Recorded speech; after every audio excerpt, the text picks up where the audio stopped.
So first, open lang natin tong Google Chrome. And then type natin Windows 10 free download.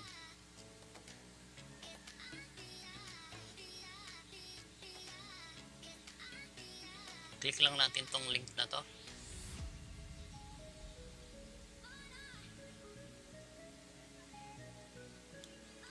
And then click tool now.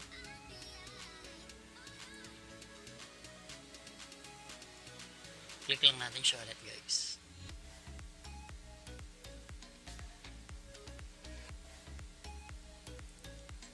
Media creation tool is now downloaded. So, show in folder.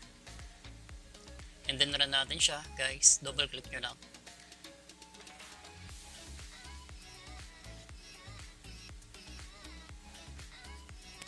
Close muna natin to. Close nyo lang.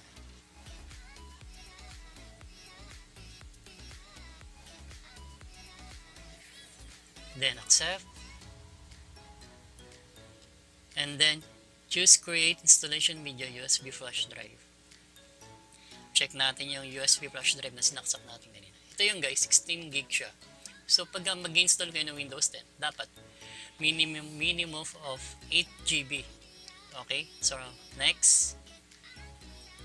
Sa language, I choose English United States, then edition Windows 10, architecture 64-bit. Click next. And then I choose USB flash drive para magamit natin sa pag-install. So click next. Next. Then I accept. Okay. Windows 10 is already downloading na, guys. So pag na-download ng Windows 10, guys, matagal kasi ito. Oras 10. Depende sa bilis ng internet nyo. So habang din-download nyo siya, pwede naman kayong mag-research or kung ano yung gusto nyo gawin. Ganun. So, feel free to keep using your PC lang, guys.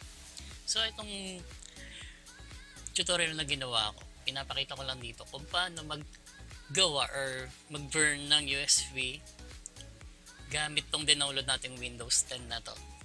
So, sa next video na i-upload ko is kung paano mag-format ng Windows 10.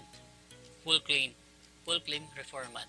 So, bago kayo mag-format, guys, syempre, dapat i-backup nyo muna yung files nyo. Hindi yung basta-basta format lang.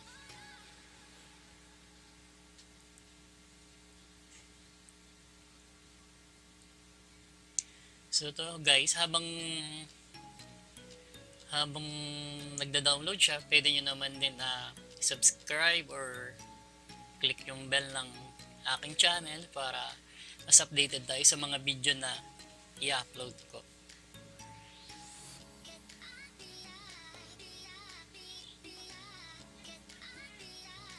Itong Windows 10 na dinownload ko, guys, kasi hindi naman ganun kabilis yung internet ko eh.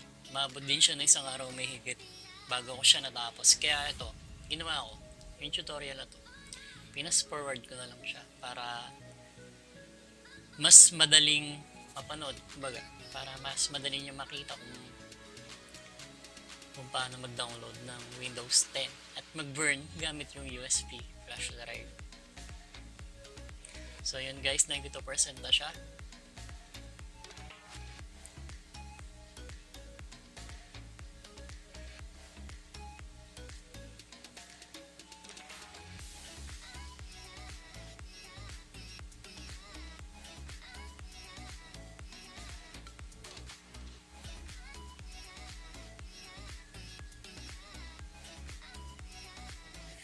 So guys, make sure lang na yung gamit yung USB is minimum of 8 GB. 8 GB RAM. So much better is 16 GB. Kasi yung Windows 10 na dina-download natin is mataas na siya. Dati nasa 3 GB lang. Ngayon nasa 4 GB na mahigit, kaya hindi na pwede yung 4 GB. So ito guys, tapos na siya.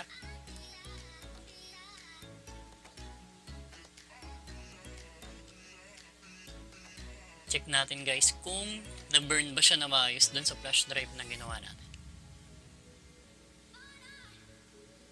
So ito na guys. Ibig sabihin, na-burn siya na maayos. So successfully installed yung Windows 10 na ginawa natin. So yun lang guys. Thanks for watching. Bye for now. So next guys, insert lang natin yung USB bootable. Ito yung ginawa natin.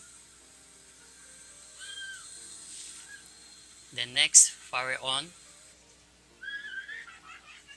And then press F2. And then select natin yung boot menu. And then select natin yung USB. Kailangan naka first boot yung USB na ginawa natin. Press nyo lang yung F6 para mag first boot siya. And then save and exit. So guys, pag gagamit kayo ng USB, gamit yung bootable drive, dapat 8GB minimum, no? Kasi yung Windows 10 na download natin, ulitin ko ulit, nasa 4GB may git na siya. Kaya dapat 8GB minimum, no? 8GB minimum.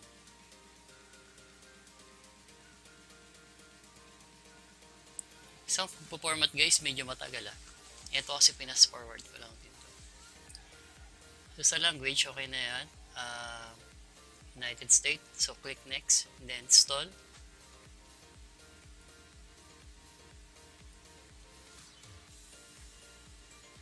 Sa pag-format guys, maabot din kasi minsan ng 40 minutes or minsan isang oras. Depende sa bilis ng laptop nyo. Kung mas mataas yung specs nyo, mas maganda. So, click lang natin itong I accept. Then next. And then select custom install Windows. So, pag bago yung CPU na ginagamit nyo, ganyan yung itsura niya. Wala siyang partition. So, kung gusto nyo mag-partition, click nyo lang yung new. Then, hatiin natin sa dalawa yung partition na yan. 160GB lang kasi yan.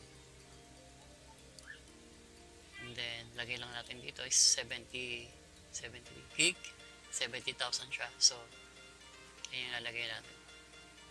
Click nyo lang yung apply, then okay.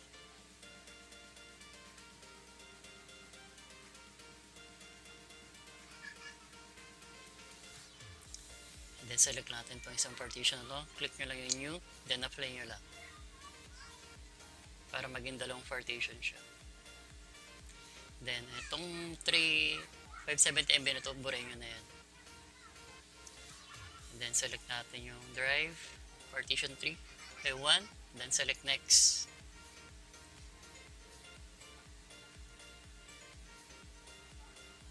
So guys, ayan, paformat na siya. Medyo matagal kasi yan, kaya ginawa ko, pinas forward ko na lang siya.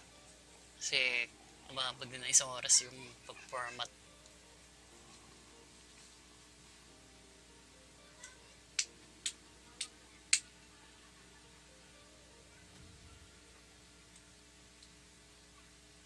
So guys, sa pagpo-format, dapat lagi nyong uunahin is yung files. Kailangan lagi siyang nakasave. Hindi yung basta-basta format lang tayo. So dapat meron external o kaya backup. Doon nyo ilalagay yung files niyo bago kayo mag-format. Ito kasi guys, full deleted ang ginawa ko dito. Full format na ang ginawa ko. So yung files ko naka-backup sa external ko. Ito guys, nag-restart na.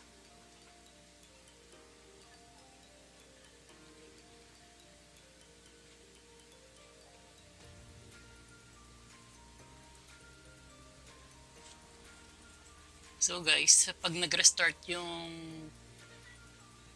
laptop or PC na ginagawa nyo at may nakita kayong present, huwag nyo pipindutin, no? Kasi isang beses nyo lang gagawin nyo.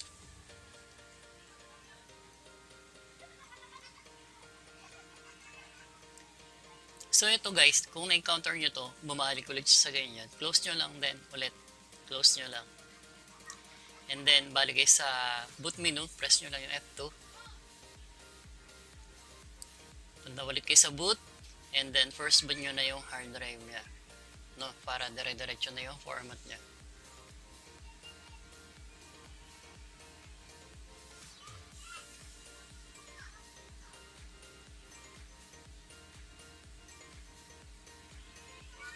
Fast forward ulit tayo. Medyo may katagalan kasi pag format.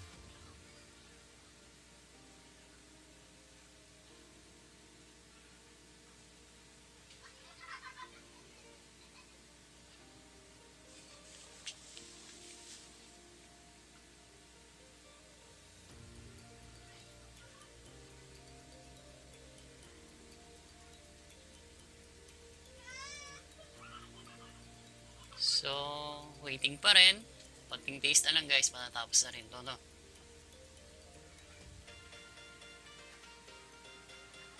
So guys, ang next na i-upload ko na video is paano mag-update ng drivers gamit yung internet or driver pack solution.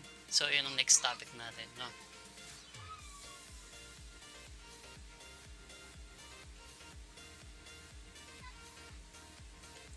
Just a moment.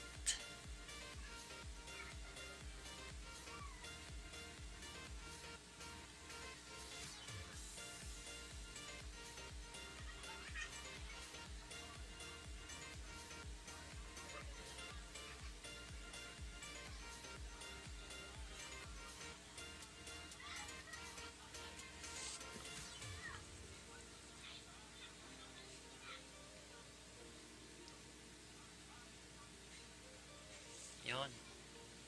Lumabas na si Cortana.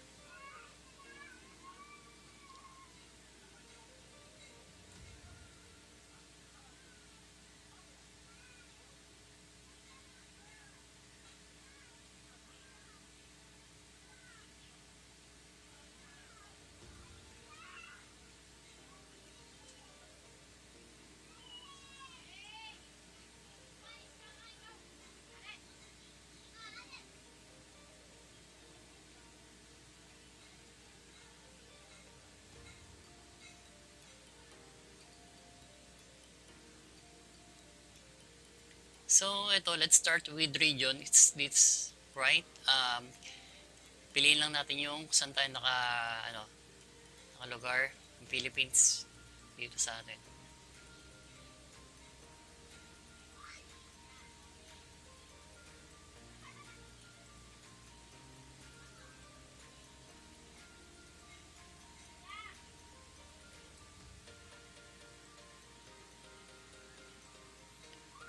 Philippines, so click yes.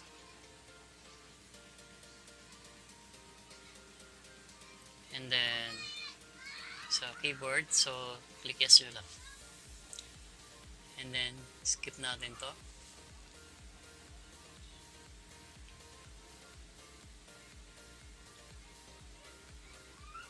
So wala naman tayong wifi, so click lang natin to. I don't have internet. And then click nyo lang yung continue.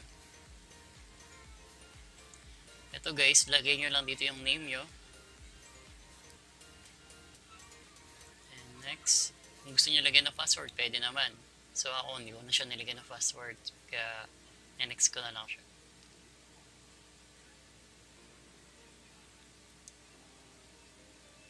Click no. And then I accept.